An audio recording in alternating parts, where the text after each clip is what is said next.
mopes. It totally works. You just have to implement it. You just have to make the game. I'll talk a little bit about alternate methods of making money on your game as well. Primarily, where'd my cursor go? There it goes. Primarily porting. Flash games port really well and really easily to other platforms. A lot of people go on, oh, but Apple did that thing. Oh, who cares? Fuck off. There's Fantastic Contraption was rewritten from scratch for the iPhone. It took one developer 1 week to do it. If you're complaining because the button in Flash doesn't work, grow up and just rewrite it. Who cares? I don't care what Steve Jobs thinks about Flash. I put my game on his platform, he can't stop me, right?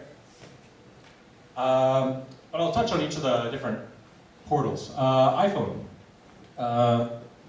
It's good to be an octopus, is a quote my business partner Daniel Cook said. You want to get into every single market you possibly can. It's perfectly free to get on, well, most of these. And if you don't go on to them, you're just being silly, right? There's no reason to not extend your game or your brand or your market to every available platform, especially when it doesn't cost you anything. SteamWords is being ported to the iPhone by Adam Atomic. He made Cannibalt, semi-secret software. He's just taking a cut of profits. If it flops, oh well. But for me, free money, right? Who doesn't like free money? Same thing, I got a guy exporting the game for XBlig, which is Xbox Live Indie Game Channel. We're projecting it'll make $2,000, and it's going to take 4 months to make. I'm not paying for it. Free money! Right? He's doing it for a learning experience. Okay, whatever, I don't care. As long as my game gets there, I'm happy. But we should talk about the realities a little bit of the iPhone market, iTouch market, things like that. Flash ports really well. Don't believe anything Apple or Steve Jobs says about how it doesn't work or it's slow or no, the coding practices are different, the touchscreen interface is completely different. It's all bullshit. It all works perfect, great. A lot of friends I know do all of their games in Flash first and then port it to the iPhone. They never released the Flash version, I don't know why. But they'll do the rapid development on Flash because it's easier, faster, and you can do a whole lot more with it, testing otherwise, right? So, the iPhone market is really a big grab bag. The content discovery problem hasn't been solved, like I said earlier. It's a big grab bag. Basically, if you know someone at Apple, or if you partner up with some company that knows a guy at Apple, they can feature your game for a week, and then Apple turns its gigantic fire hose of money on you, and then you win. But if you don't get that, you're probably going to make a few $100. So the iPhone market, you're making either $100 or $100,000, but it's a complete crapshoot in whether you get it or not. If you want to take the risk and you want to develop for it solely, be my guest. If you just really like the mobile platform, go for it, I don't care. But if you want to make money in this industry, it's probably something you shouldn't bank on. Have a backup plan and develop for something else and use that as an afterthought. Or put it onto a website somewhere, at least make some residual money. If you don't get Apple's money hose, you're screwed. XBlig is Xbox Live Indie Games. Anyone can put a game on there, as long as it passes a few content restriction things. I think it's peer reviewed or something like that. It's really easy to get your games on there. However, it is the exact same problems as the iPhone market, with the further disadvantage that its market is only 1% the size. So you get all the risk factors with none of the profit. So with the iPhone, you make $100 or $100,000. On XBlig, you either make $1 or you make $1,000. It's really not worth the risk, but it's excellent on your resume if you're looking to move on to consoles later. XBLA used to be open like XBlig was, or not as open, but fairly open. Anyone can get on XBLA. Right now, if you talk to anyone, they'll say basically, if you're not a big studio, you're not getting on XBLA anymore. They have scheduled slots for release dates. I think they release 2 games a month, something like that. They'll accept 10 for consideration and cut 8 of them at the 11th hour, and then they don't pay you. Not only that, but you have to buy their dev kits, which are hyper expensive and all that kind of stuff. So XBLA is hard to get into. I would say if you're looking at being indie and all that kind of stuff, try to avoid it. The Android market. The Android market's a lot more open. It's kind of like iPhone, or Apple's the gatekeepers for iPhone. Google will let anything on their Android marketplace as long as it passes a few content laws. However, nobody has put anything good on the marketplace yet. So the sales figures are low, so all the bean counters say it's a risky venture. Well, I have an Android phone, I have the Nexus 1, and I'm waiting to pour money into it, but nobody's released a decent game. Nobody. I can't find one. The only game I found that was decent was Drop 7, which, I mean, it's the only one, and it was like 99 cents or something. So Android is it's a marketplace that's about to explode. The Android phones are the best-selling phones in terms of volume right now, above iPhone and everything else. I think they have 3 times the sales because it's new. It probably won't last. Not only that, but there's multiple versions of phones, so you get much more. Yeah, there's much more diversity. There's not people locked into a single thing. Makes development a little bit trickier. Some games don't work on the Nexus 1, but they work on all the others. So you have some dev issues to think about there as well.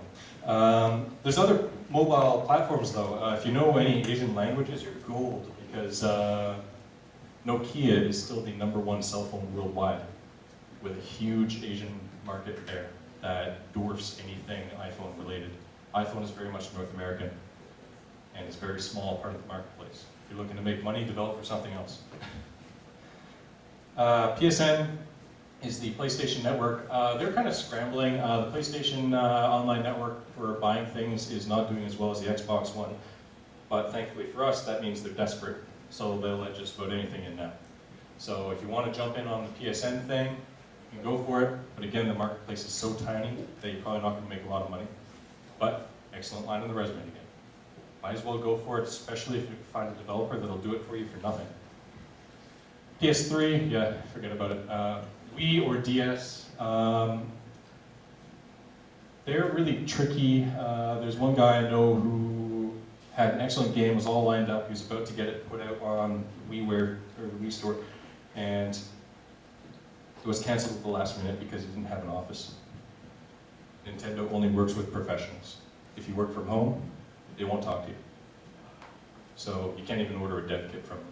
So be very wary of your presentation. If they don't think you're a bunch of guys in suits, they won't work with you. That's as simple as it is. But yeah, I think the original, everyone knows Scribblenauts? The original version of that was prototyped in Flash. So excellent, excellent learning lesson there. Anyway, I covered a whole bunch of topics. I flew through a whole bunch of various things, but I have no clue what you guys really need to know. So I'll open it up to questions now. And yeah, answer anything you need to know. You mentioned Steam earlier on. How easy is it? Are they really picky choosy, or will they let mediocre games on there? Or? Well, the indie category of Steam games right now is really sparse, and they're really looking to populate it. If you want to jump in on it now or soon, you could probably get it on there fairly easily. But as time goes on, they're going to let in less and less and less things. Direct to drive, they're dying under the crushing force of Steam right now. And Direct to Drive is launching a whole indie games kind of, like some Flash titles and stuff like that, smaller things. And they'll be way more receptive. But as everything grows bigger, like Steam is eventually going to fail. Their own devs think, Valve thinks so themselves. They know that the marketplace can't survive with only one. And there's like a Stardock's, what's it called, Impulse. There's Direct to Drive, there's Steam, there's a whole bunch of others. If Steam stops taking your game, there's always going to be another option. So definitely explore it. There's no reason not to. I know Valve in particular is really bad at answering emails. So email them like once a week. They'll answer you eventually. Also, get in touch with the community. Go to GDC. Start getting to know all the guys that have games on Steam. I have a nice contact list full of people. If I want to get a game on Steam, I just email someone and say, hey, help me out. Done. If you're just trying to do it alone, way less chances because you're competing with me.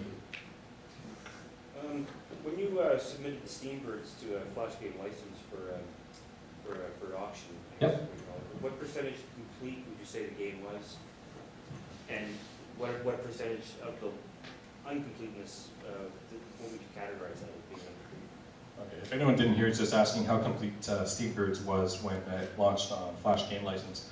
Steambirds was, I'd say, 80% complete when I first put it up, but I kept it private. It was about 99% complete when I allowed sponsors to look at it.